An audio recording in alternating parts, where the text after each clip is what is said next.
says 6:30 on the button. And we will stop at 8:30 on the button too.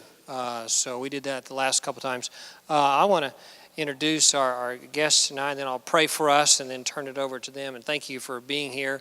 Don't be concerned about our numbers, which is less than 10, it looks like. That doesn't bother me. I believe my responsibility is to make these available, to teach our parents, to help and to encourage and to direct. And I know people are busy, so I understand that, and I'm not, judgmental or anything like that. That's just not in my mind. So I believe this is the right thing to do, and it's just hard. It's hard for people to make it out on weeknights, so that's okay. Just kind of for your information, we are filming it, and we will have that posted on our CHA YouTube channel. We will post that on our Facebook page with a link to that, okay, so you can tell people, okay, yeah, boy, it was really great, you really need to go listen, you can go here. You can email them and send them a link, okay, so we, as many people as we can help with their children and help protect their children, that's what we want to do. Our mission statement says, to remind you, our mission is to assist the home and the church, okay, and providing a solid foundation characterized by salvation experience. We had 4 kids share their testimony in chapel this morning. Oh, it was unbelievable. 2 high school guys and 2 high school girls shared how the Lord saved them, and it was just fantastic. One of the best chapel services we've had all year. It was, ask your kids about it if you have some secondary kids. Wow, it was fun. So, a life characterized by a salvation experience, and then development of Christian character and Christian conscience and Christian self-government. And so that is our desire to do that. But we understand that in today's world, and I'm sure I'll understand a little more in an hour and a half from now, we live in a different world than any of us were raised in, okay? Even the young ones here, we live in a world different than the world we were raised in. So we want to help you with your children and protect them, the gifts that God's given you. So that is our heart. That's why we do this, okay? And we'll keep doing it, okay? I'm not deterred at all by our numbers. It just doesn't affect me. We'll start planning our next one for next fall, and our goal is to just keep helping parents and equipping them and encouraging them, and God's blessed that, and I think He'll continue to do so. So let me introduce our 2 guests. This is Mark Oak. I'll let Mark and Jason tell you a little bit about themselves and their work, which they will do that. So Mark Oak with the Edmond Police Department, and then Jason Cushmall. And I've corresponded with them, emailed, and talked, I think, once, maybe twice with Jason on the phone. So I don't really know them. I've just got to know them just a little bit, past 15 or 20 minutes. But just fascinated with them and what the work they do. And it's kind of yucky work, okay? I'm glad I don't have their job. You'll hear a bit more about that. But thank the Lord for men who are correcting some wrongs in our society and protecting families and children. So that's part of what they do. So I'll let them introduce themselves further. But let me pray for us, and then I'll turn it over to Mark. And there's microphones there, Mark and Jason, and you can sit up there, you can walk, you can do whatever you want, okay? You can walk around, and with this kind of crowd, they're used to this, by the way. They said they're used to crowds of 10 to 20. So they're not deterred by this either. So I'll just let you gentlemen just do however you want to do that, okay? But let me pray for us, and then we'll turn it over to Detective Oak and Detective Cushmall, okay? So let's pray. Father, we are grateful for this evening, and thank you for giving us this opportunity. I thank you for Mark and Jason, and I've even the opportunity we have to have them with us. Lord, I thank you for the work that they do and the encouragement they've been even to some of our families who heard them a little over a year ago at Henderson Hills Baptist Church. And thank you for them doing that, and then for their willingness to be here with us this evening. I pray, Lord, that you would just give them an unusual ease and freedom to share with us. I pray that we would have our ears and hearts open, and not just for us, for our kids, for our grandkids, but even people we know. I'm assuming we will hear some things that we have not known before that will be important for us to enact and to act upon in order to protect the children you've blessed us with. So we pray that you would really allow us to enjoy this evening together tonight. We pray these things in Christ's name. Amen.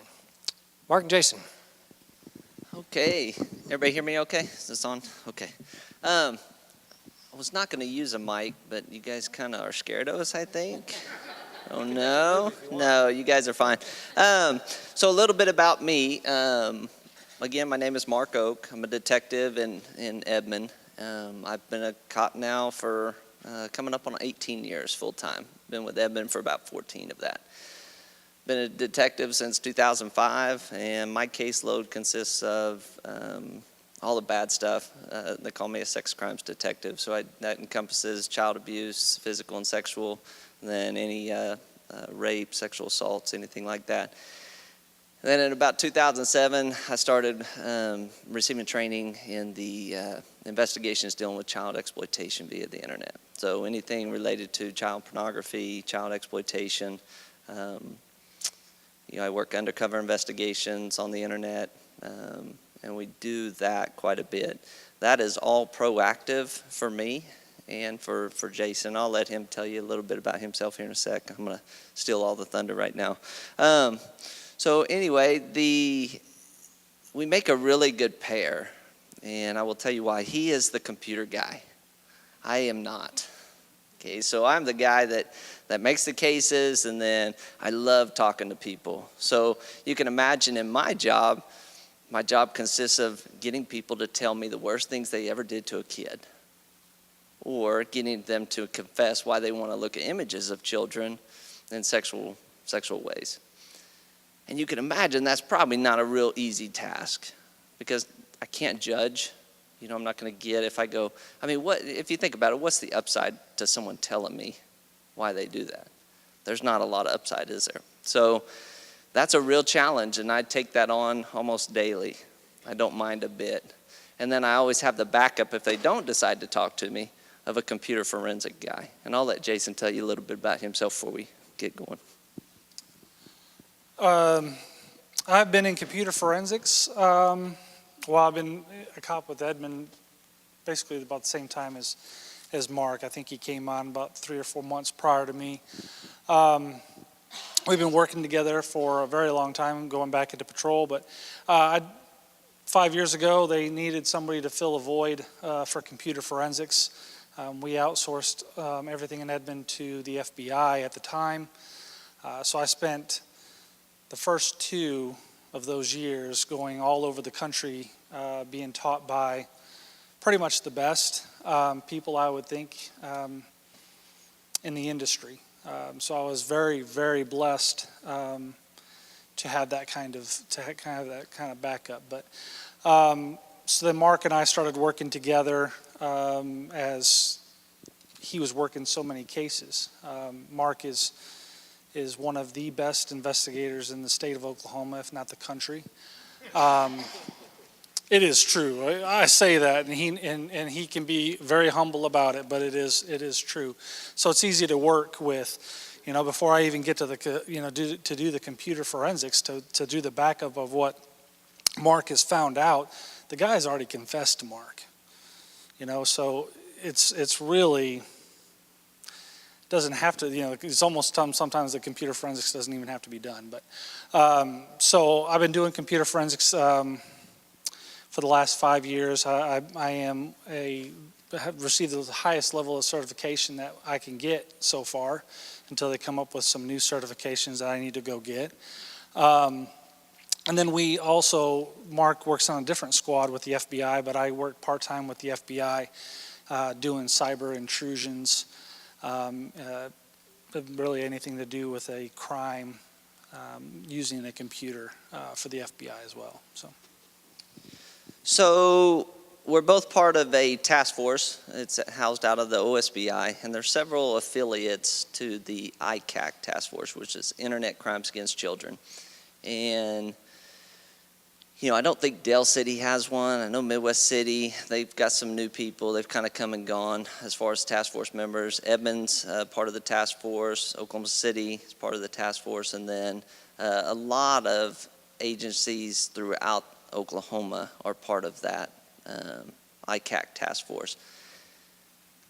I work cases out of my office that lead me other places, and if it turns out it's in the metro, if it's Oklahoma City, I think last month we came down here to Midwest City.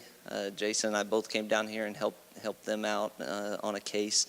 So we traveled throughout the metro doing that, and I said that's proactive, so that's on top of our additional duties. And part of being ICAC also is I go out to our schools in Edmond and groups like this to talk about internet crimes against children, how to keep our kids safe. I will tell you, I have 3 children.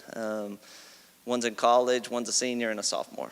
I know I don't look that old, right? I know, I appreciate y'all saying that, but yeah, I'm old. Yeah, I have I'm them. old. I have them beat. I have 6 kids. Yeah, so My oldest is will turn 21 in October, and then I have them all the way down to a 4-year-old. So when I started back in 2007 doing these talks, I went to one of the local high schools, and it was kind of the alternative school up there in Edmond. And I said, man, I'm pretty good with kids. You know, I coach, and I've got my own kids, so surely I can talk to kids. What's the big deal? And I remember being in there. There's probably 100 kids. That's the entire school. So it's about 100 kids in this alternative school. And I thought I was not as rehearsed in talking in public and things like that as maybe I am now. You guys can tell me later how I did. But so I'm talking to this 100 kids. I've got this PowerPoint that somebody gave me from the task force, and so I'm trying to go through the PowerPoint, and I'm fumbling around, and I'm like, an hour later, I'm sweating, you know, shirt looks horrible. Kids are like, oh my God, can this guy leave now, you know? And it was horrible. It was horrible for them, I'm sure, and it was horrible for me. So I said, you know what, I'm going to start not doing PowerPoints. Death by PowerPoint, right? So I'm just going to go talk. And then I started getting all this experience. I started working these cases, and a lot of times the bad guys would have similar stories. And I always found it interesting to find out why people did what they did, especially when it came to children and victimizing children via the internet or in person. So I wanted to know why they did that. And so I continued doing these classes and these little talks, and I went to my kids' schools, you know, and then all of a sudden, next thing you know, it's 6th, 7th, and 8th grade in the middle school, and I geared my talks to 6th, 7th, and 8th grade different than I did 9th, 10th, 11th, and 12th. Well, now that high school talk is now the middle school talk, and now the middle school talk is the younger kids' talk, elementary. Mark, what's that time period? How long is that shift taken to take place? Well, I started 07, and so 7 years. And I bet you I started doing the high school talks in middle schools probably 2 years ago. Yeah, I just, you know, it was the material. I didn't want to say child pornography. I didn't want to say, you know, they wouldn't understand exploitation. They didn't necessarily have the technology that the high schoolers had. Well, I'm telling you right now, who's got middle schoolers in here? Yeah, and then high schoolers, grandchildren. I wasn't going to leave you all out. I knew it. I knew it. And then little kids. Elementary? Yeah, who has a smartphone? Elementary? Not yet? Perfect. Love to see that. But the problem is they do have smartphones now. You'll see these 3rd graders and 4th graders with these smartphones.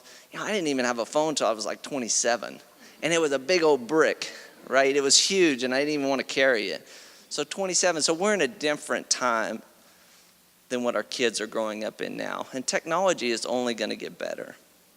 And so when I go and talk to the kids, especially the middle schools, and there's one high school, we have 3 high schools in Edmond, only one of them has me out. And I've offered to do other talks. We had a talk scheduled here at Memorial High School, and we were going to pull in a couple of the middle schools. And I got an email like a couple weeks ago that said, hey, we're going to put that off till next year. Okay. But I bet you I still get cases. And I continue to get cases. And that's one of the things that I think is beneficial for me to go out to these schools and actively, whether I talk to the whole school, I like the smaller groups, because you will see if you have questions, ask. If it's computer related, I'm going to defer. If it's something that's going to make me like look smart, I'm going to try to answer it. Okay? But it was really important to do that, and it's still important for me to do that, to go out to these schools and talk to these kids. And we talk about, you know, they are making child pornography. It is a given. They will either be doing it or be exposed or know somebody that's doing it. And it's weird because I don't go in and I don't threaten the kids. I don't say, hey, you're going to get put in federal prison for like 10 years if you get caught doing that, because that's not reality. Reality is they're sending it from peer to peer. So it's like age. So we got 14-year-old girls sending it to 14 or 15-year-old boys. And for whatever reason, when we talk to these kids, they're okay with that. But if you say, well, you know where that image is going to end up if you send it on the internet or over channels, or you have an argument with your boyfriend, because guys are pretty sensitive. And this is what I tell them. We're very sensitive creatures. And when you hurt our feelings, we're going to try to hurt you. And what the kids are doing is then they're taking those images that were shared in good faith to everybody else. And once they're out there, Detective Vogt, Detective Kushmal, we are not getting those images back. We can't. It's impossible. There's no master delete button. So this is what we try to tell these kids. But what they call, creepy is when we say, well, there's an older guy out there that's looking for those images. And they're like, ooh, but they're okay sending it to their friend. Some of the things that we'll talk about tonight is social media. Social media is huge. And who's heard of Kik? You're kidding. Okay, you should educate yourself on Kik, and it's K-I-K, especially if you have kids, because there has been nothing good come out of Kik, but there are many kids using it. And it's just social media. It's like Instagram. Everybody heard of Instagram? Okay, it's just like Instagram. It's just another media, social media. What about Snapchat? Everybody heard of Snapchat? Vine? Yeah. Ask FM? Who's heard of Ask FM? One? Couple? Heard anything good out of that? Never. It's horrible. It's like you can remain anonymous and they just poke at each other. They ask a question, and next thing you know, feelings are getting hurt. And then it gets into the cyberbullying aspect of it. And that's when we start getting called.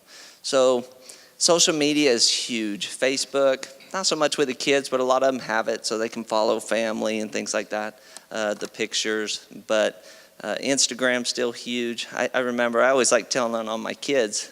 And you would think being a cop's kid would be the most horrible thing. Well, on occasion it maybe is, especially if your dad does this type of work. So like my youngest, he was on like Instagram, and this was probably when he was 8th grade or a freshman. He says, one of the other detectives comes to me and says, hey, your boy's on Instagram and their kid is friends with my kid. And they have Instagram, and I have all that, but I don't monitor it unless they give me a reason to. So this other detective comes and says, hey, you got to check on your boy. He looks like he's trying to pick a fight on Instagram with some kid, and I think I know that kid, and he's kind of a knucklehead. And my kid's not a knucklehead. He's not a fighter. He's a good kid, but people get brave behind a keyboard. So I said, hey, not a problem. I appreciate you letting me know. So I go home and I said, hey, Parker, what's the deal with the Instagram? And he was using some bad language, and I'd read it, and I'm like, oh, your mama's going to kill you, right? So the punishment was, and please feel free to use it, was, hey, Parker, let's sit down. A lot of people saw that. I'm not very happy with that. I'm not very proud of you for doing that. You know better. So let's apologize to everybody who read that. And so we sat down and we wrote this apology letter, and I had him send it out, just like he sent out the bad stuff. And he was just like, oh my gosh, Dad. Even his mother was like, oh, are you sure? Absolutely, 100% sure. What I tell the kids when I go talk to them is, your parents are very busy people.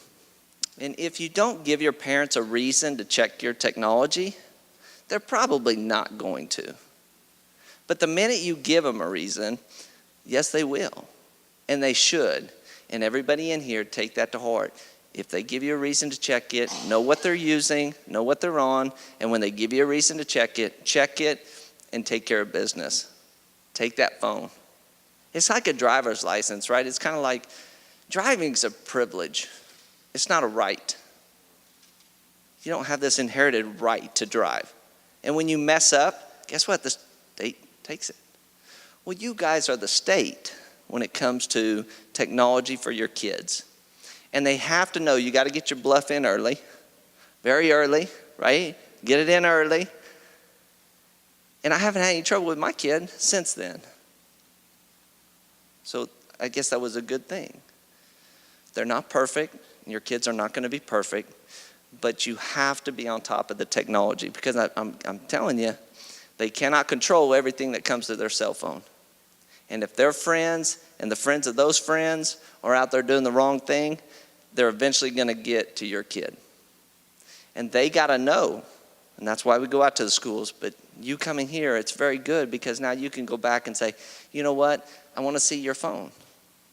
I want to know what your password is. Oh, you don't want to tell me? Great. Give me your phone. That's the rule. I always tell the story with my daughter. She's in college now, but I think she hates when I tell this story, because it was actually pretty funny. But she says, hey, her mama, my lovely wife of about 23 years, she says, hey, your daughter, and I always love when she said that, right? Your daughter, right? I'm like, what? She did something wrong, obviously. So I said, yes, honey, of course, being very polite. And she says, your daughter is up after we go to bed on her phone. And she could tell she was texting based on the phone bill and stuff like that. She obviously can't see the text messages. So I said, oh, not a problem. We weren't living in a huge house, and I'm sure my daughter heard. So I said, yeah, not a problem. I'll go talk to her. And so I walked down there to her room, and she's in the back of the house, and I get in there, and as I'm walking in the door, I see her in the closet in this little motion right here, into the closet. And I was like, oh, Edmond Police trained me well. They pay me good, and I'm pretty sure her phone just went in there. And so I said, hey, honey. And she goes, hey. I said, hey, why don't you reach in there and grab me that phone? And she goes, okay.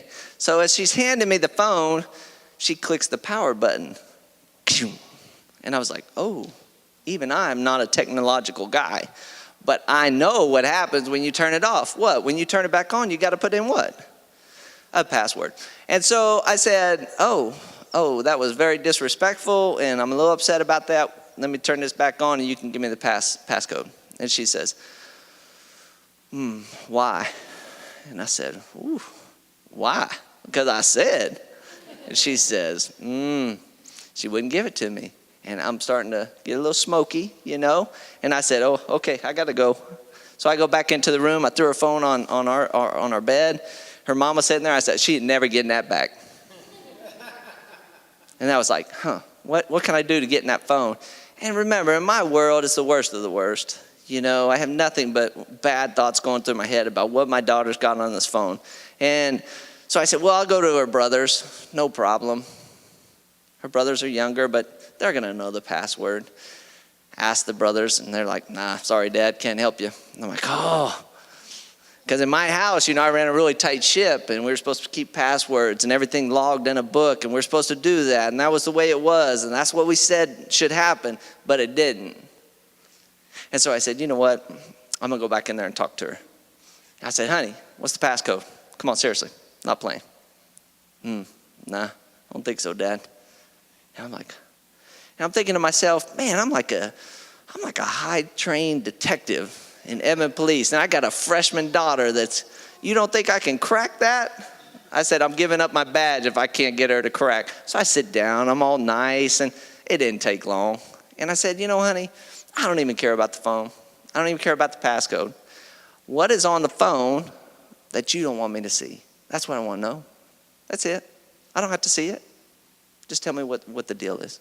And she says, well, and after a few minutes, she says, Daddy, I was talking to a boy, and I want to kiss him. And I said, what else? She said, no, that's it, Daddy. I said, that's it? She said, yep. I said, okay, what's the passcode? We'll look through that. I said, I ain't worried about that. I said, you're a freshman in high school. Of course you want to kiss a boy. So we talked a little bit. She gave me the passcode. I about fell asleep reading her text messages. And I gave it to my wife, and I said, you finish, because really, I'm done. The K and U, and it was ridiculous. So I tell that story to you all, not only to get a little laugh, because I still laugh about it, and that's totally what happened. And I look back on that, and I'm like, oh man, what a great opportunity for me to build a good relationship with my kid and my daughter. And so I tell you that because I want you all to do that. I want you to use the technology to be able to communicate with your kids, understand what they're doing, understand what their friends are doing. And it will make it a lot easier on you when it comes to an issue. They're going to know you're not just out to get them and want to take everything, and but communicate with your kids. Know what they are doing on the internet, because there are some big bad wolves out there. And they were looking to perpetrate on our children. No doubt about it.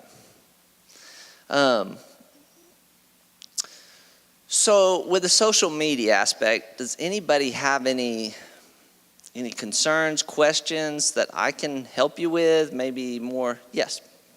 So my understanding from Facebook and Instagram is that when I have a 3-2-year-old and a 5-year-old. And so whenever we post pictures of our children on Instagram and Facebook, it's my understanding that just the people that I'm friends with can see those pictures. Now I'm concerned about the bad guys, either whether it's hacking in or somehow putting a handle on those pictures. Is that a valid concern? Like, if you were going to give advice to me or whoever, would you say, don't post any pictures of your children on social media ever? Or is that just over the top? It's probably over the top, but that's a good point on the social media especially with younger parents, right? And the kids, and you're proud of your kids. You want to show everybody. And a lot of times grandparents are out of state, and you want to be able to share that. Yes. Yes. And they're gorgeous kids. Of course. So I always find it funny, too. I have a twin brother. He's a cop in Atlanta. And we look alike. I mean, it's funny. I mean, even today we walked through a store and it's like, can you believe it? I mean, everybody's like, what? And he's a funny guy. He is a funny guy. I laugh every time I see him and listen to him. So he has a Facebook, and he'll post stuff on there, and I'm like, with his name, and I'm like, dude, I work undercover, or I used to. You're not helping me, right? I don't have Facebook. The only Facebook I have is an undercover Facebook. I don't have anything with my name on it. And I'll Google search myself, and I'm like, nah, there goes undercover work. That ain't working no more. Detective of the year, whatever. And I'm like shaking hands with the chief. I'm like, I'm out. This is bad. But when it comes to pictures of kids, and I will tell you, whatever you post on social media, the chances are there of somebody getting them. And that may just be enough. And just like kids, it's like when they have this Instagram and they post a picture of themselves and they're wearing their school shirt. Well, if I'm a bad guy with bad intentions towards kids, where am I going to go? I don't have to go to the mall anymore. I don't have to go to the parks. I just turn on my computer and I get an Instagram account, a Facebook account, and I start going through and looking at all the kids making the mistakes of not making it private. They're posting their faces, their bodies, what school they go to, where they're at. I'll tell you a story, and it'll scare you to death. But probably, I guess it was a couple years ago, we had a case come to us, and it was a Facebook profile, and the name on it was Joshua Brown. And the profile picture was a 7th grade boy, what he was portraying himself as, a 7th grade boy at one of the Edmonds schools, at the middle schools. At another middle school, we had a girl, and we'll say a girl. She met him on Facebook, and they started communicating, and they're talking about being in middle school and everything else. And the girl A, invites Joshua Brown to the school dance. And in the meantime, after inviting him to a school dance, another girl comes up, girl B, and says, who are you talking to? And she's like, oh, this guy named Joshua Brown. He's like a seventh grader at another middle school here in Edmond. And she's like, ooh, yeah, last month I was talking to Joshua Brown, and I'm not so sure that's a kid. And so girl A gets a little scared, and she does the right thing, and she goes to a counselor and says, I may have messed up. I've been talking to this person. We get involved. We go, I take that picture around to all the middle schools in Edmond. Nobody knows this kid. Start working. We have to do extra security at the school dance because it was that night. So we put officers up there just on the outside chance that maybe somebody does show up looking for this kid. Nothing happens. I assume the girl's account, her Facebook account. And I went back to the station after the dance, and I got on, and I saw this Joshua Brown was online. And I said, hey, missed you at the dance tonight. He says, what dance? And right then I'm like, Say no kid. Say no kid. So I chat with him a little bit, and I said, hey, I really want to talk to you. You got a phone number? Let me get a phone number so I can talk to you. And so he sends me a phone number. I do a search on that phone number. It comes back to like Canada. Talk to, do some more research. And this guy's Facebook, it was like he had siblings at one of the high schools in Edmond. He knew a lot about Edmond. All his pictures, like Edmond stuff, whatever. He's just posting everything pointed that this is a 7th grade boy in Edmond. Talk to the Toronto Police Services in Canada, and they go out and identify a guy that was responsible for doing that Facebook. When it was all said and done, every school, every middle school in Edmond, which is probably 4 or 5, one's just out of Edmond, but it's Edmond school, all of them, we were getting reports from all of them related to Joshua Brown. Crazy. I don't know, I don't think they were ever able to actually file charges. The problem was a lot of our parents were like, yeah, we're done. We don't want to do anything. That's rough on us because we're like, oh man, all this time and energy. Yeah, we want to put some nice little bracelets on somebody for that. But, he's in a whole nother country. So keep that in mind. If you've never met somebody other than on the computer, you really don't know who they are. The problem with our kids is they're very trusting, and they may see somebody that they like, and then they make friends with them on Facebook, and it turns out it's not even a kid, it's an adult. And that is so true, and that was right here in Edmond. Why would it not be Dale City or wherever you're from, Oklahoma City? I guarantee you, there are bad guys with bad intentions looking for our kids making mistakes on the internet, and you have to be that guardian of their internet use. You have to know what they're doing. And if you're not computer savvy, educate yourself. It's not that hard. If I can pick it up, you may not get to this level because he's like to the sky. But I will tell you, you have to. I'll brag on him a little bit. He's pretty humble too, right? But we make a really good team. And we went to this conference in Dallas last year. And so I've been known to be a little cocky at times. He talks trash to other trash people. Talking. Cocky trash talking. So we go to this conference last year. It's a Crimes Against Children conference. They have it every year in Dallas. Great conference. But last year was the first time they did this digital challenge. And so it was a 3-person team. So my partner up in Edmond, she does a lot of the same work. And she got us put in this competition. And so when we were down at the conference, like the second day, I guess we had a little meeting, and they gave us our packet of information and stuff. And I'm looking around, and Kush is like, I'm just looking at who's going to get second. And I think I said something about the computer forensic guy. I said, which one of y'all a computer forensic guy? Oh, yeah, you're not as good as mine. And then it turns out the FBI had a team in from, Sacramento. And after we got our award, after winning, it was pretty good gifts too. Like it was a little tablet, and we got our registration for this year paid for, and it was a really good deal. And we were very excited. We were like, oh man, I can't believe we won. And a guy from the FBI comes up, and he said, congratulations. And he said, you only got us by 5 points. And I said, man, don't think it was that close. We made some mistakes. And he's like, and I said, I'm just kidding, you know, I'm just kidding. It's all right. No, we did make some small Yeah, mistakes. it was fun. It won't happen again this year. Yeah.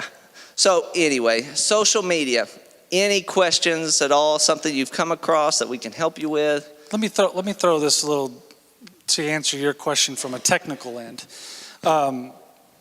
What do what pictures? My first question, whenever I ask, to myself even is what device am I using to take this picture? Okay, so let's just say that it's automatically. Let me just automatically assume that it's going to somehow get out. I want to know whether or not I've turned off geotagging on my phone, right? Because if you don't, and you have geotag, and you take a picture at your house, I now know where you live if I get a hold of that picture. And these criminals, they know. I personally know that my geotag is not on, and none of my family is on, but I forbid them to take a picture at my house. Take a picture at the park. Take a picture wherever you want, but don't take a picture at the house, just in case it gets geotagged, and now they'll be able to find from the house. The other thing is that I would say, besides the darling little faces that are in that picture, what else are you showing? So look in the background. Look at what they're wearing. Like he said, the school that they go to. You're telling me a lot about yourself if those pictures ever get out. So that's just what I would add to that. Just talking geotag, okay, I have an iPhone. I don't know what geotag is. I sure don't have it turned off. So a geotag, uses locations. So all these locations, and it was an idea that it'd be great. Like, look where I've traveled in the world. I can take all these pictures and the exact coordinates, just about down to the foot mark, I can tell where that picture was taken. So if you take it in your house, especially if you're connected to your Wi-Fi, it is going to be a pinpoint location. And so it'll give a Latin long. I can put Latin long into Google Earth and know exactly where your house is. I've used that technology to put a lot of his people in jail. So that's what a geotag is. And if you have an iPhone, you can go into your location services and you can turn that off. Did you have a question? Okay. Good, thank you. Okay, so what else do you all want to know? I mean, I could stand up here and talk like hours if you didn't know already, but I want to be able for you to walk out of here with something that you can use. Parenting stuff, I'm going to tell you, the pictures,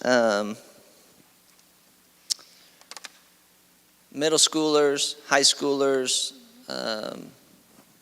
it is rampant. It is absolutely rampant how many pictures are coming out.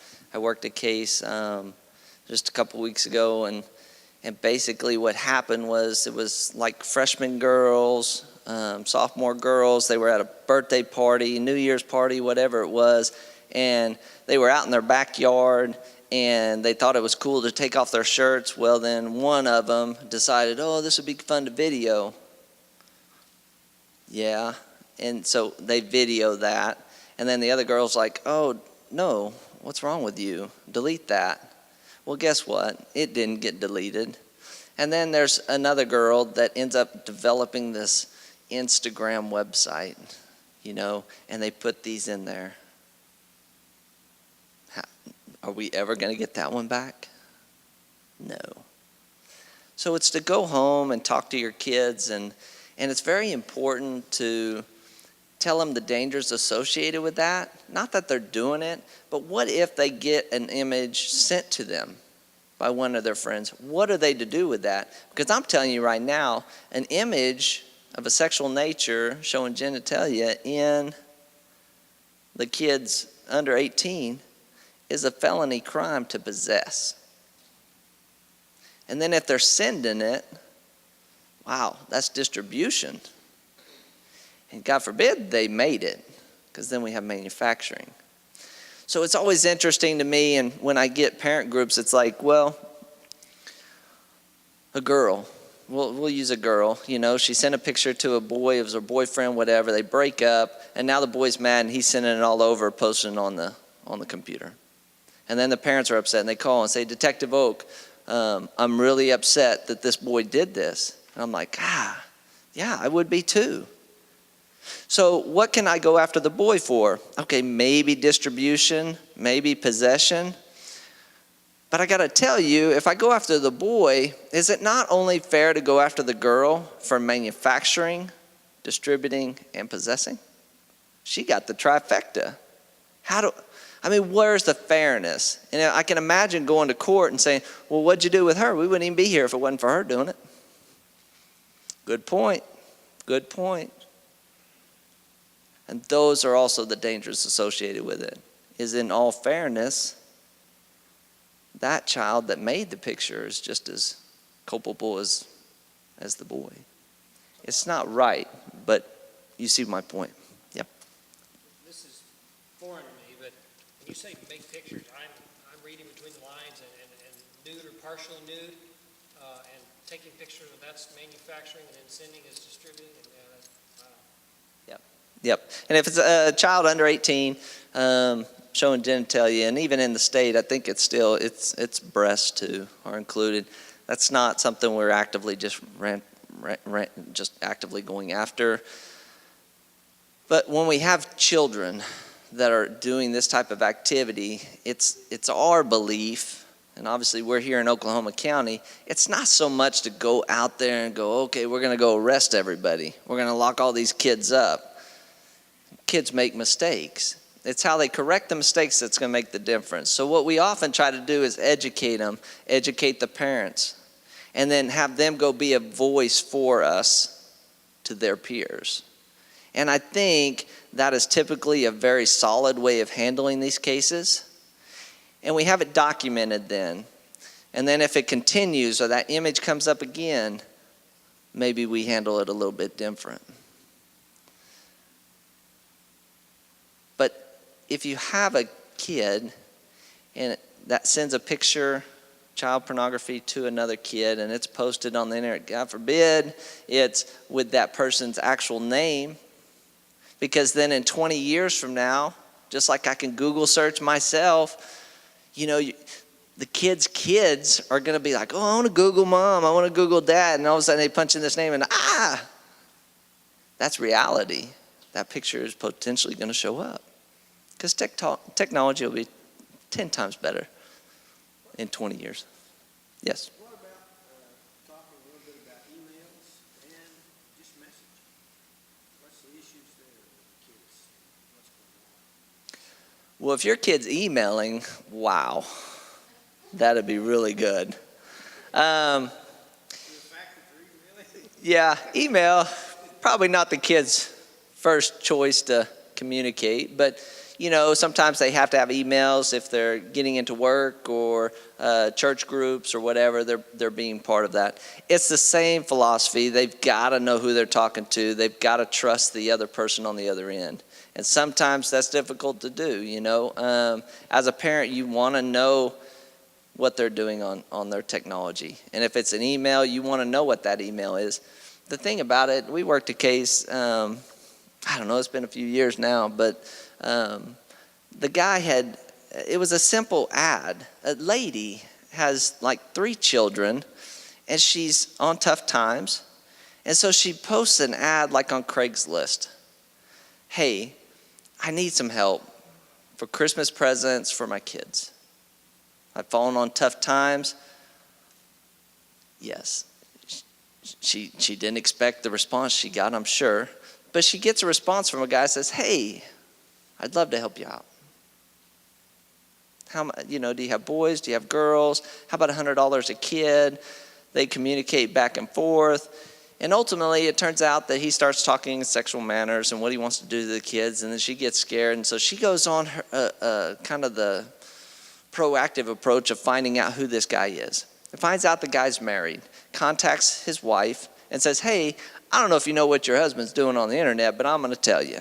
And if you don't tell him to stop, I'm going to go to the police. Well, about 6 months later, guess who get involved? Yeah, us. Way behind the curve. Way behind the curve. We don't have any of that communication. We don't have any of that. But I know who the guy is. And we go out and talk to him, and he tells us what he wants to do to kids and how he communicates. He wants to communicate. He just wants to talk to them. And this is an adult. And we weren't ever able to charge him with a crime. We didn't have any of the criminal stuff. But in just him telling me, not going to fly. How we got that was he went to counseling, and the counselor said, this guy's so far gone, she had an obligation to report. And that's how we got it 6 months after the fact. I'm telling you, there are people among us in our communities that it's not elsewhere. It's not somewhere else. It's here. And I guarantee you, if it's happening in Edmond, it's happening everywhere. So, yes. Well, on geotagging, is that just the GPS setting on the iPhone kind of opposed to? Yes, yeah, it'll be the GPS settings. Teacher, if I take pictures of my students with my phone, I tag everybody that they get into school. That is correct. So teachers can take care of it. I would. There's what's the purpose of having it turned on is almost what I tell a lot of people. There is that, hey, I went to Paris and I took these pictures. See, and the geotag tells me back to Paris. Well, okay, great. But yeah, so if you've taken pictures in your classrooms, then the geotag will put it back in, right to the school. So on the blocking of the number, on the iPhone, it's easy to block the number. But if you see something on your kid's phone that is a little concerning, are we gonna let our kids delete the text so we read it? We don't know where it's coming from. Immediately it comes in, if a number comes in, you're taught to just block the number. We don't know where it's from, block it. But if you see a text coming in, it's not appropriate, we can delete that, block the number. Should we tell someone, or we're done, we block the number, we're out of it?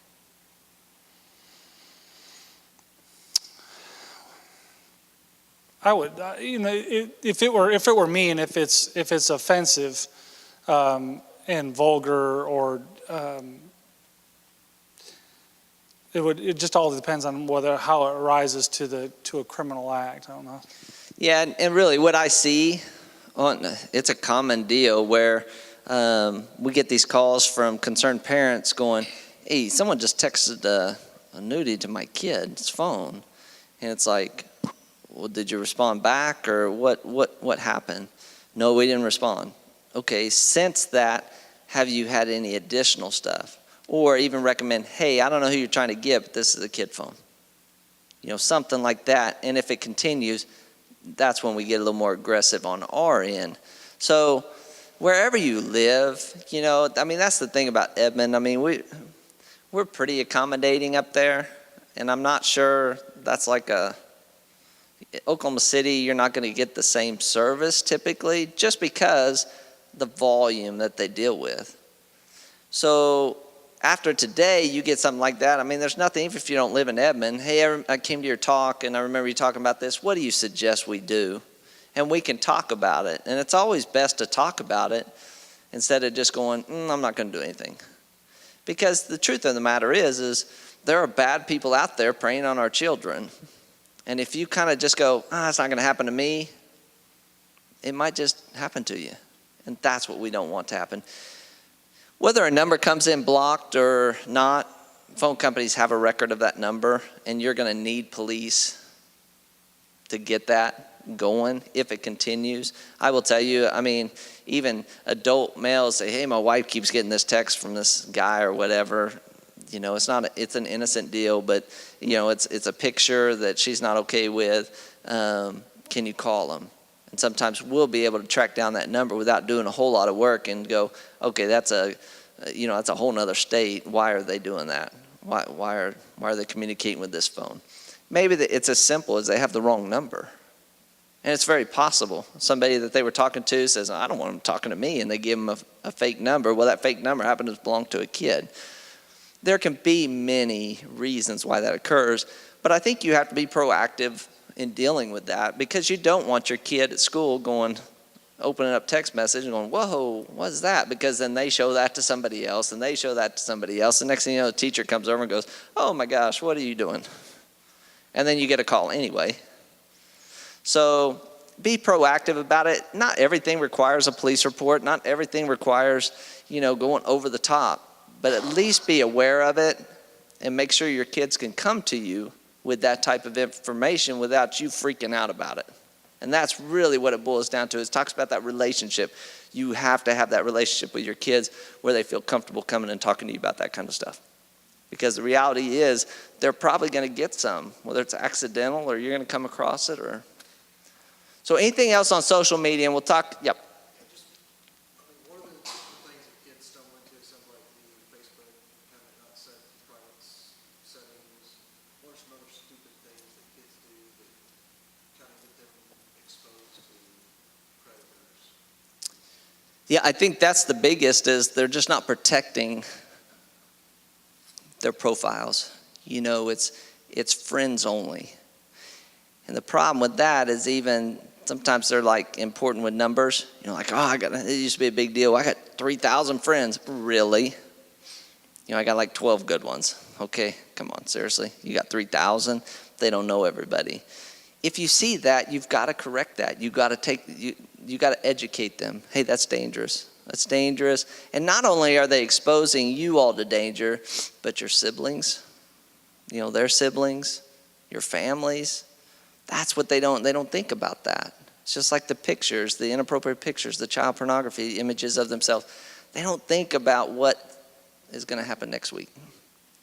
Yep. How do you handle apps like Trivia Crack? I heard about that one, and that they can get on and play these games which seem fun, and I know a lot of adults that have that same app.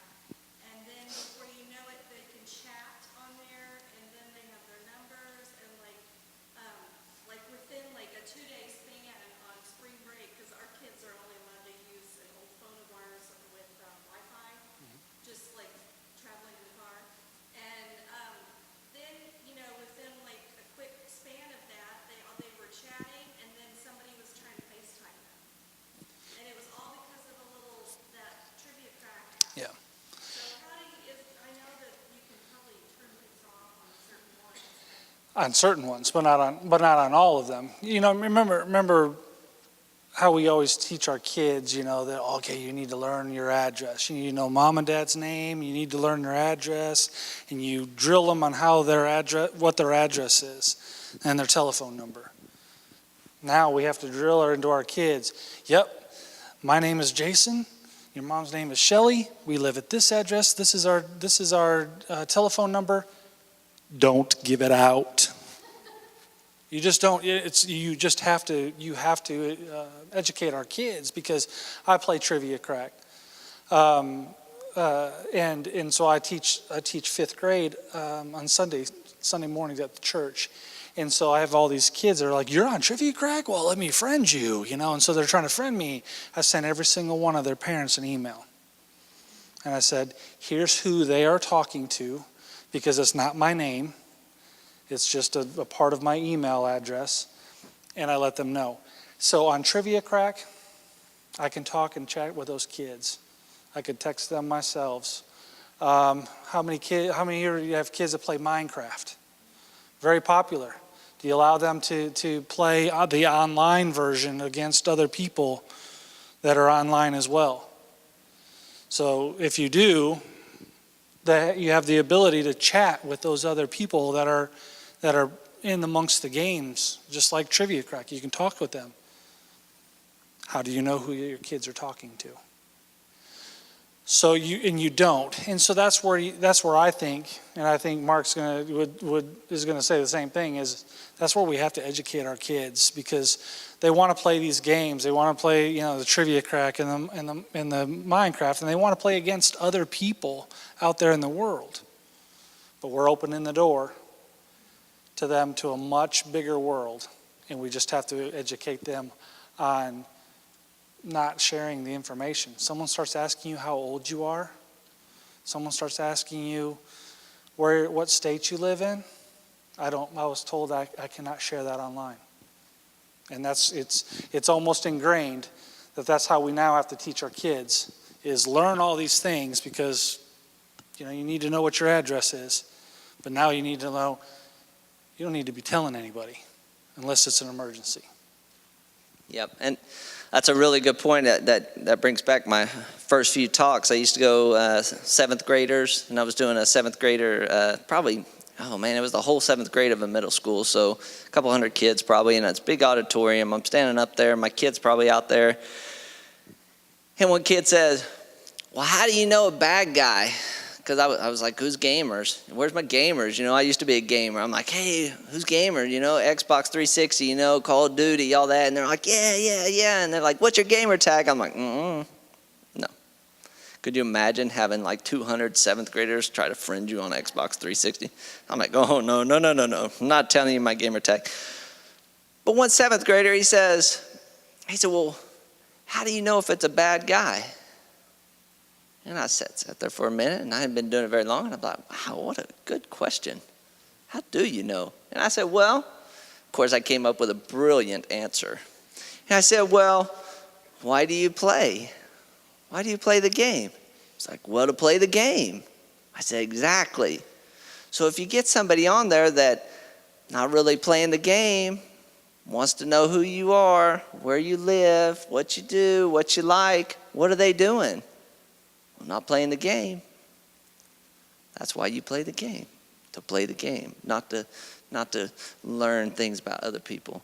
And your friends, if you're playing with your friends, that's cool. That's like new school. Where old school, we used to go down to the football field and play football or whatever. Our kids nowadays go outside and play. It's hot. You want me to sweat? Really?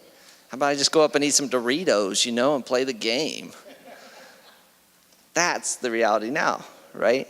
So you do have to know what they're playing. When they are online, on games,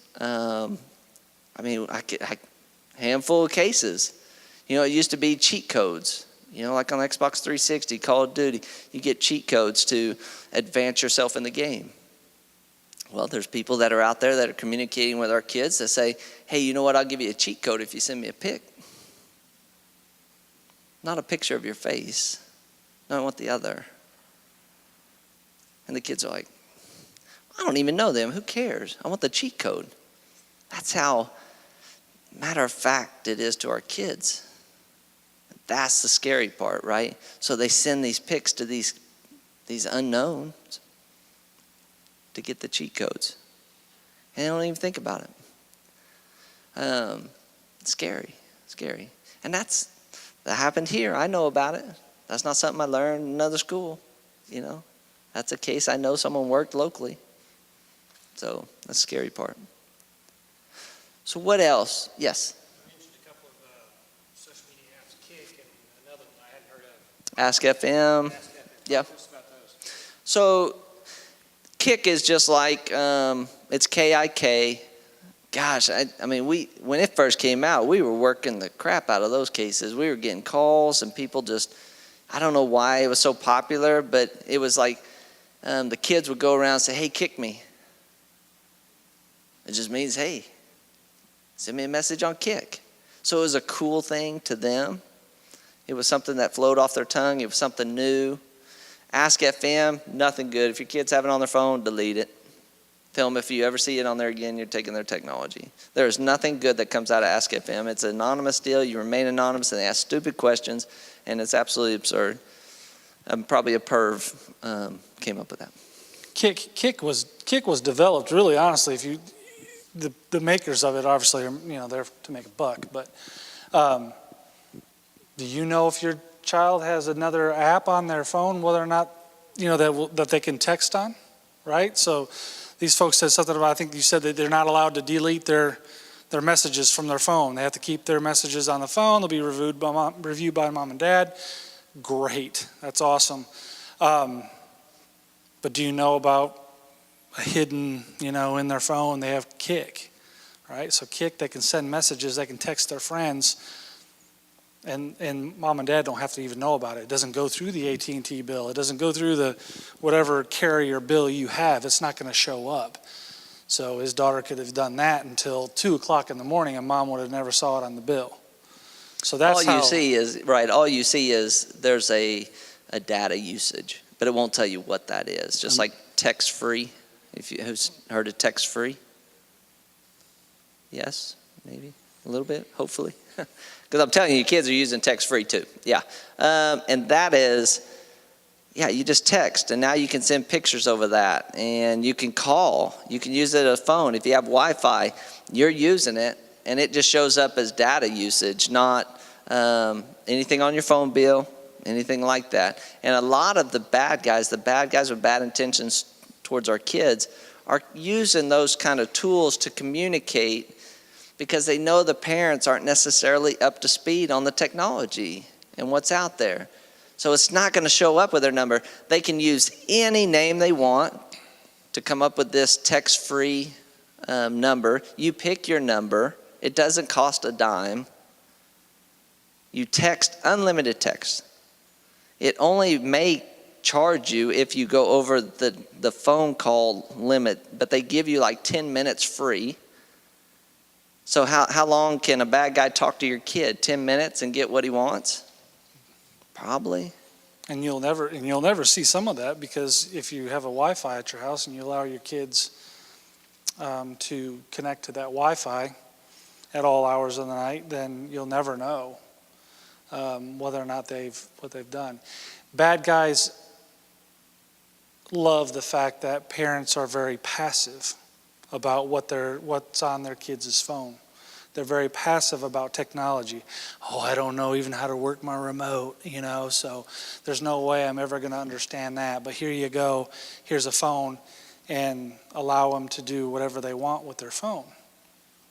So they anticipate that you are going to be passive with it or not understanding technology, so why should I try? Why should I try to keep up with what's on my kid's phone? Do they have Snapchat? Oh, Snapchat's innocent because the picture doesn't last very long. It can, and they can't save that, right? Wrong. So that's the reason why they share photos of themselves, nude photos of themselves, because they don't think that it can be saved. And Tell us the truth about Snapchat. So they think it disappears in the next second. So yeah, a certain amount of seconds. If they hold the button down, the little time goes off, and then the picture disappears, and they can't see the picture anymore, and it can't be saved. That is not correct. It can be saved, and it's still on the phone. And typically, they're notified. You're notified if somebody actually saves that picture. Well, if it's an inappropriate picture, child pornography, is your kid going to go, oh, hey, Mom, Dad, I just took a naked picture of myself, and I sent it, and someone saved it. They're not going to do that. They're not going to do that, and you're going to find it after the fact, and they're going to finally come to you because that picture is going to be out in their entire school. And now we're dealing with not only a child pornography issue, but we're dealing with cyberbullying and people's feelings getting hurt. And I will tell you, suicide is on a rise, and our kids are internalizing a lot of information, and they're not really processing it really well. Our youngest, a 14-year-old committed suicide. Go to that scene. Horrible. 8th grader. Horrible. Absolutely horrible. And so that's the other part about the communication, being involved in what your kids are doing, because I'm telling you, they are spending a lot of time using the technology. And it's so easy. We get so wrapped up. We get so busy in our own business. Make sure you're spending some time with your kids. It's very important to do that. Make sure they can come to you. what do you know about stats? How percentage of kids that are taking inappropriate pictures? I'm thinking all of our kids have friends and have classmates. So how common is that? Yeah, I would say it's very common. And what was interesting, I did a talk, I guess it was probably last month, and it was a 7th grade group at one of our middle schools, and it was probably, it wasn't even the full 7th grade, probably 100, 120 kids maybe. And I said, and I talk about inappropriate pictures, and I'll throw out child pornography, and then I'll say when I refer to child pornography, I'm referring to inappropriate pictures. I don't just constantly just drill them with child pornography, but inappropriate pictures. And I'll say, you know what I'm talking about. And they're just, yeah. And they do. And I said, you know, and I bet you, I don't want to see you raise a hands, but I would bet that the majority of it either been exposed to it, know about somebody doing it, or something like that. And there's no, oh, no. They don't. Back when I started, they would. Like, oh, you're crazy. I don't even know what you're talking about. It's not that way anymore. And these are 7th graders. I mean, what is that, 12? 12 years old? I know Detective Kushmal worked a case, and it was a 14-year-old girl, and it was like, no big deal for this girl to take these pictures. It was no big deal, and you could tell because of the pictures. It was not a big deal. And if she's able to do that, where is that culture going? It's horrible, and they are not thinking it's a big deal, and it's up to us as parents to be able to reinforce that. Not up to the police to track down everybody that's doing it, because we're not in the business of wanting to lock up 14-year-olds. That's not where we're at. We want to go after the bad guys that are actively searching for that through the internet. You know, this is kind of a byproduct of that. But when I talk to the kids, it's like, look, I've seen enough of those images. Quit making them. I don't want to see them anymore. And every once in a while, you'll see a little nod. And our goal is if we reach 1, 2 kids, you know, great. And I commend every one of you all, because obviously everybody's busy. I mean, we're busy, but my gosh, I didn't go to my kid's soccer game. He was down here in Southmore today playing, and I thought, you know, because of the importance of this, we had no clue how many people were going to show up. We've done parent groups, and you guys are actually our biggest parent group. And it's crazy, but we continue to do it, because if we reach or if we can help everyone in here at some aspect, then it's worth it to us, because we are taking away our caseload, if you will. What else? Yes.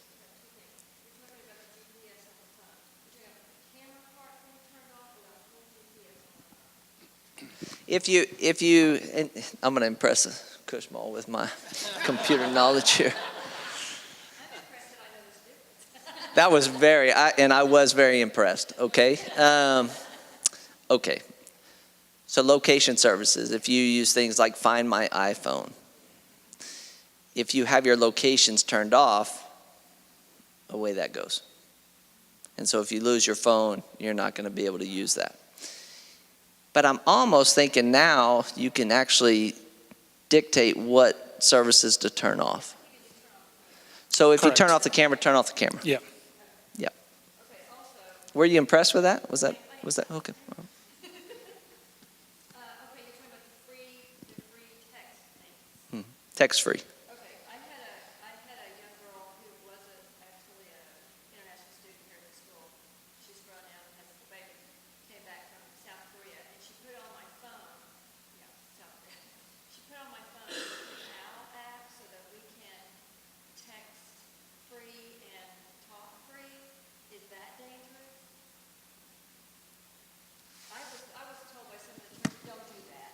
We had a group going to Israel, and they said, do not put that stuff on your phone. What was the name of the app? Kakao, Kakao. Never heard it. She put that on she put you on the phone or got it turned on so that she could still text you while she was in South Korea? Well, what I found out was, okay, when I turn it on, there actually were several people in my addresses that had that app because they are communicating with each other with foreign students. And so anyone who happened to be in my address already showed up on the Kakao address also. But, so there's no one else on here that is weird that I don't know. Right. So is that a safe thing to have on my phone? I don't have a problem with it. I don't know that app personally. It goes back to the Facebook, Instagram, all those other social medias. That's a social media device. that app. Just know what it puts out there for you. So is this making my address, my phone, or however they contact you, is it putting it public? So they probably have a website for it, and so I would just educate myself on that. I'm not saying, in particular that it's good or bad. I just know that bad people can turn anything that's good bad. You know what I mean? They don't. A lot of things are made not to be bad. So I would venture to say that you're just fine.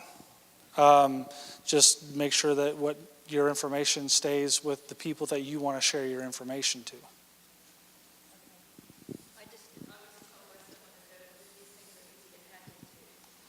I can hack into anything. So can someone else. Right. Everything has its vulnerabilities. That's what I do at the FBI is hacking. So, shh. Yes. Don't give away our secrets. Talk to us about, I see it at Panera, kids, sitting together, and adults too, and free Wi-Fi, and they are using whatever. So is that a vulnerability right there? Yeah, Absolutely. It is, and it's funny. I went to Taco Bell probably last week, and me and my 3 kids went, and Mama stayed home, and I pull in, park by the front door, and we walk in. I kind of look over, and I see a guy sitting in his car. Just, I didn't know what he was doing, but I saw him sitting there. We go in, eat. We're probably in there 40 minutes. I come out, and the guy's still sitting there, and I'm like, so I'm looking at him there. I've taught my kids too, like, know where all the exits are, in a restaurant, know where they are. And sometimes they'll be like, hey, Dad, where's all the doors? And I'm like, shut up, I don't want to talk about that. Because I didn't look, and they keep me on my toes. But they said, what are you looking at, Dad? And I said, that guy, did y'all see him when we came in? And they're like, no. And I said, huh. And so I'm standing there kind of looking at him, and I'm looking to see what he's doing. And I'm like, And then one of my kids said, well, he's using the Wi-Fi. And I said, oh, he sure is, isn't he? And to me, I'm like, oh, he's looking at his child porn. I guarantee you, right? That's just work, and it could have been very innocent. But yes, the issues are exactly that, is these Wi-Fi places. And like the city of Edmond now has Wi-Fi, and if you're anywhere in that downtown area, you can probably get on the Wi-Fi. Now, I will tell you, there are capabilities of a person running that wireless to kind of control certain sites, and keep that from happening. My brother called me today, and I guess it's a little bit off topic, but he goes, hey, you know what was on Atlanta News today? And I said, what? He goes, Edmond, Oklahoma. And I said, what? And he's like, yeah, what's up with KFC? And I said, what are you talking about? And he goes, yeah, KFC, someone left the TV on, or they had a premium channel of pornography going. And some 6-year-old kid's like, hey, Mom, Dad, look at that. And we're like, that happened in Edmond, Oklahoma. Not right, horrible. But we are seeing people use those wireless places for bad purposes. And so, I'll turn him loose if you all want to be scared. But on Wi-Fi, you have to be very, very careful. Okay, go ahead. I'll turn him loose. So my kid's sitting at Panera on the internet, and can someone find out anything off my child's computer? Yeah, absolutely. Absolutely. How does that happen? It does happen. Somebody sitting. The hotel lobbies. Somebody's sitting in the, for a long time. There's criminals that will, how much do you pay for a good hotel room, nowadays, wherever it's at, I don't know, $100, let's just say. So I can spend $100 and get a hotel room, and then mine everybody that's on that hotel Wi-Fi. Right? So if you attach your computer to the hotel Wi-Fi to do work, you now just opened yourself up to anybody coming through and hacking your computer, right? Because it's going to tell me what kind of computer you have, and then it's going to tell me how to get into it, because I'm going to be that smart to know, oh, this person's got a Dell Latitude laptop. Okay, that's a little easy, and I can hack into your account that way, connected to the same hotel Wi-Fi, and then I can make myself some money. You know, for $100, and by the time I'm done, I'll be making $100,000 before I walk out of that hotel. So, hotel Wi-Fi's, public Wi-Fi's are something that I just don't use. I cannot think of a reason why I'm going to get on a public Wi-Fi. I now make myself vulnerable to everything that's in my phone, everything that's in that computer. Most of the time, whenever I get into this part of the talks, and we don't normally talk about this talk, talking about that thing, by the time everybody gets up and leaves, they're ready to shut the internet down. Let's just throw all our computers outside and let's just go without them. So your personal hotspot is password protected. That's correct. What about when you're in the hotel room using that? How vulnerable are you? Your personal hotspot that you get, like, say, from AT&T or Sprint or Verizon or something, this is going to be televised, out on the internet. You're a whole lot safer than you would be if you were on that public Wi-Fi at the hotel. So, Not safe, merely a whole lot safer. a whole lot safer. Because what you want to do is you want to limit your broadcasting.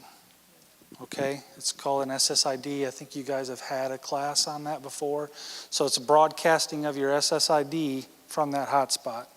If you broadcast that out, now you're telling me, especially if you don't change it. So if you get it from Verizon or anywhere else, and you keep it the same that comes with, you don't ever change the SSID that's broadcast, you're now telling me that you're broadcasting whatever carrier.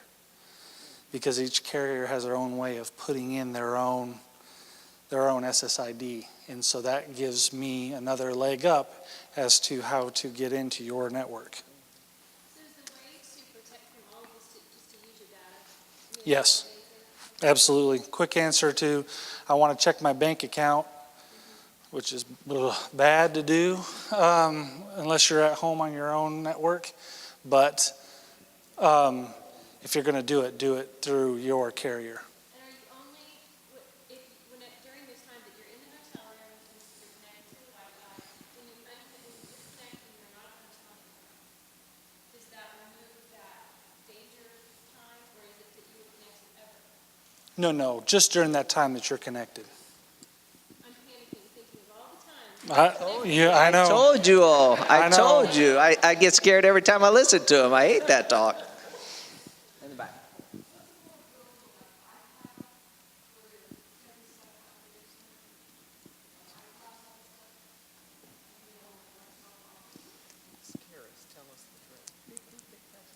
So you're asking me what the security level is of using the iCloud or Google Cloud, any of the service clouds. I wouldn't put any of your personal information there. To be honest with you, I don't find them secure. I have worked cases. I have arrested somebody on the 23rd of December that hit the news pretty big in this area. That's what he did. He was hacking Apple's cloud. Remember the whole celebrity thing? And all these pictures of these celebrities were getting out? I arrested Aaron. Let's call him Aaron. I arrested Aaron before that became popular. Before that hit the news. He had already been doing that. And so if you want to keep your personal stuff personal, then don't put it out in the cloud. Quick question from an IT guy. Explain VPNs and two-factor authentication and how simple that is to help protect.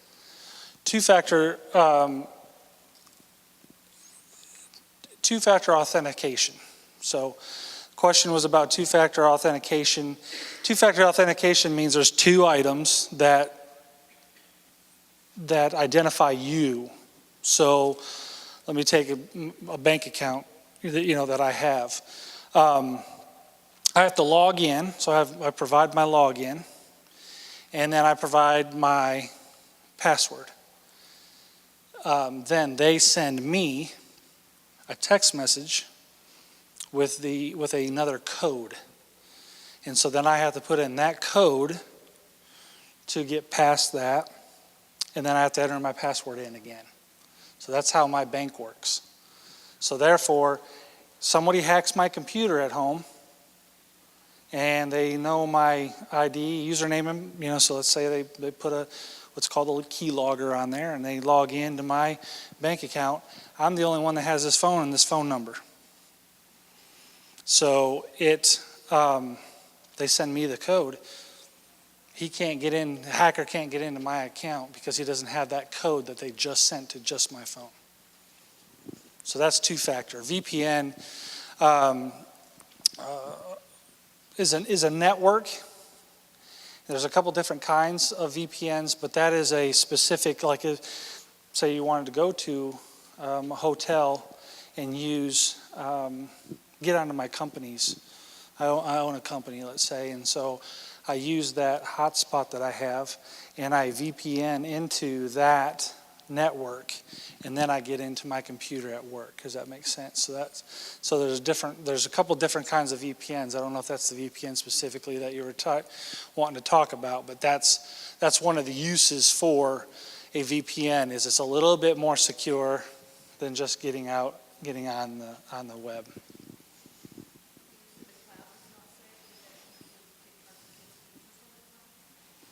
I would say, if you're worried about your pictures, if you put everything in the cloud, then yeah. So pictures to me, though, for me, are not that as important. So I do use a service. I won't again. So, I'm not promoting any certain type of service, but I use a service. It has my kids' pictures on there. Soccer pictures and all sorts of stuff. And someone steals a picture of my kid playing soccer. Well, he's going to be a star, So if you want to get that autographed, it's, going to cost you $150 an autograph. But he's 4 and he's good. He's 4. I have a lot of kids, and I have a document that has their name, birthday, and social security number. I go to the doctor and I ask for their birthday. Well, I don't know my kids' birthdays. So I have that document, but I do not have that document on the cloud. And it's in a secure location on my laptop, so you can't even get to it on my laptop. And on my phone, it's in an app that's passcode. So if you find my phone, you can't get to that document. But I don't have it. I had it in the cloud. Someone, Kyle said, "You have what?" He said, "Do not have that information on the cloud." So I had to. Right. Very, very good, point as far as the information being on your phone and being in a locked place on your phone. For the average bear, it would, it is safe. And that's what I would, if you were to ask me, I do use a particular app on my phone that is encrypted. And I trust it because why? I did the back end work. I did the computer forensics on it. And if you do not have that passcode for this particular app that I use, it remains encrypted. And it doesn't matter what I do. There are some vaults out there, some apps that are vaults that if you get past that, I don't even have to get, with computer forensics, I don't even have to get past your passcode. It's just all there, and it's not encrypted at all. It's sitting out there in plain text for me to read. So certain apps. But if you come across your kid's phone with a vault and you click on it and it asks for a password, you need to be curious about that. What we saw up in Edmond on cases was that's where kids were sharing like trading cards, child pornography images of other students, and they were throwing them in these vaults. Well, for him, it's not a big deal. But if I'm just looking at the phone, they give me consent to look at it, and I'm like, vault, yeah. I mean, that's a key to me that something's in there. Why have a vault on your phone if you're not hiding something? I mean, that's the whole reason why you get a vault. So be aware of that. So really look at your kid's phone. Look at all the apps, you know, and you'll go blind looking at all of them. Right. But if you don't know what one is, ask them. And that's what we're saying. Just be aware of that kind of stuff. But vaults are a big deal. And what we're seeing is that's where kids are trading these types of images. They're hiding them there. That way if somebody gets their phone, they lose their phone. If they don't have the passcode to get into that vault, they're not worried about it. Yeah, to bring the discussion back to the kids and to keep the kids safe about those vaults is go out and whatever phone you have. So if your child is an iPhone, go and Google different things about iPhones. You know, is my kid safe with an iPhone? Google it. What do you still see what you get? But if you were to go and Google, you know, iPhone file vaults, you're going to get a ton. You're going to get a ton and get to familiarize yourself with them. There are some file vaults that will make you think that they're a different kind of vault. They're a different kind of app, right? So there's a file vault particular that says Audio Manager. Are you going to go into the Audio Manager? Go Google that. Go Google Audio Manager app.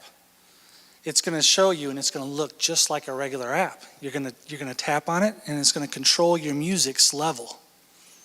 It's going to, you know, you can control the bass. You can do all that. It's a hidden app. It's a hidden app within an app. So if I hold down my finger on the word Audio Manager, a password pops up.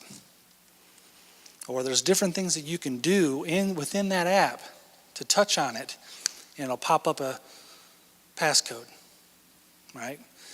And there's also file or picture vaults where you look in it, you click on it, and it's your kids' pictures from their camera roll. But if it comes up with a password, you may put in any password, and that's what you'll see. But it's when you put in the correct password that you see the hidden stuff. It's a whole nother deal. So if you want to, you know, stay ahead of it, go Google all these types of apps and just educate yourself on what could possibly be on your kid's phone.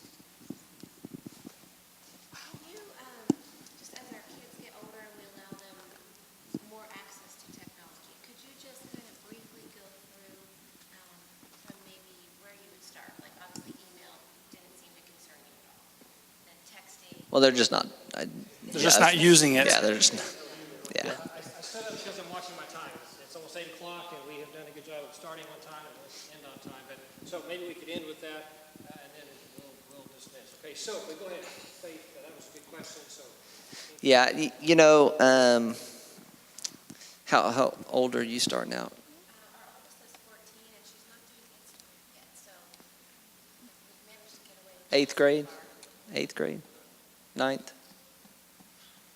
Ish. So at some Yeah. point, I know maybe we're being naive and they're trying to start sneaking it, but Yeah, and that's the part you don't want to happen. You know, here's the deal. Technology is driving the world.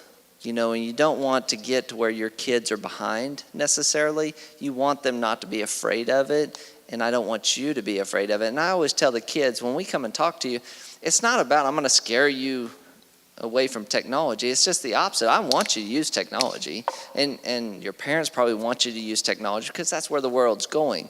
But it's how to be safe while using that technology. So if you're learning the technology, then it's a good time, whatever they're learning, learn together. And there it opens up that communication. I can't stress that enough. As being a parent and also working these cases, it's so disappointing when I come across parents who are like, I just don't know what they're doing. Why? You know, you got to know what your kids are doing. Make it a point to do that. Take time out of your day and be that parent and know what your kids are doing.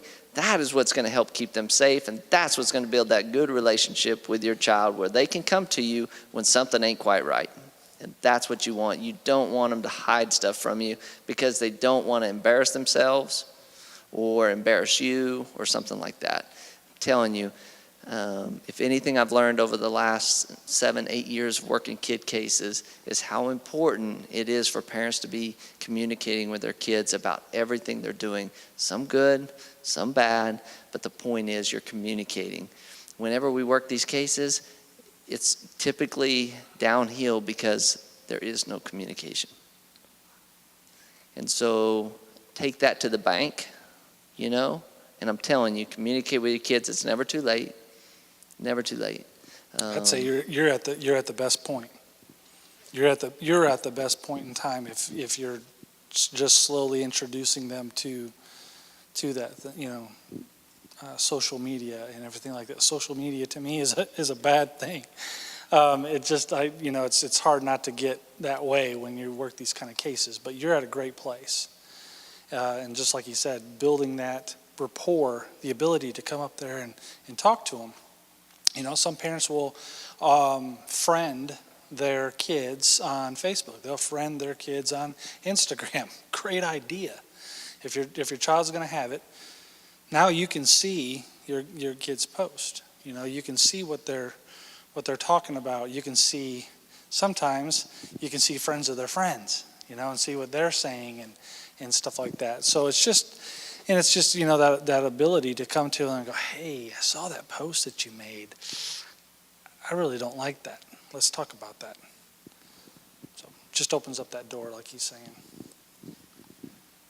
Again, we really appreciate this. I love the smaller groups because it's a little more intimate. You know, people ask their questions, and then typically this was a good group. I mean, I really thank you all for coming out. We come a long way to come down here and talk, and really we're very pleased that we had this turnout. I'm telling you, with parents, everybody's busy, and you are the biggest group we've had yet. So maybe one day we will go global. I don't know. But we're working on the local level. But again, remember, if you have questions, concerns, even after today, we're both in Edmond. You cannot forget Oak. I mean, it's 3 letters. And really, you're not bothering by calling. Obviously, we're not sitting at our desk all the time. But if you have questions related to internet, whatever, even if you don't live in Edmond, we can still guide you. We have a lot of resources being on task force. We have a lot of resources throughout the metro area. So never think you're alone. Okay, you always have a friend up there with a lot of information, and we're more than happy to help you. And hopefully you understand that just by us coming down here today. So.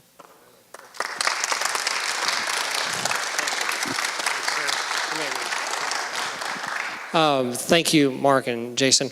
I knew that'd be good, and I was not disappointed. That was very helpful, so thank you. One thing you can do to help, we really do want to continue these. I'm thinking 1 per semester. We've done 3 now, and this is not going away. And we need to keep helping parents, I believe. So we will post this on our school Facebook account, and you don't even have to have a Facebook account to go there. Because I'm not on Facebook. You don't have to be. You can still go to our school Facebook page, even if you're not on Facebook, okay? But go there. I would ask you to comment, to like. A lot of people go to our Facebook page. Thousands of people go to our Facebook page, okay? And if you will comment or like and talk about how good this is, and I can't wait till the next one next fall, then hopefully we can grow these numbers and help more and more parents. We'll also post it on our school YouTube channel so people can watch it, and we want to help parents, okay? So you can help us by spreading the word and say, wow, that was really helpful. Looking forward to whatever's going to be planned for next fall, and I don't know what that's going to be yet. We just pray and ask the Lord to give us direction. So help us out in that way, okay? All right, we're dismissed. Thank you all. Appreciate y'all coming tonight.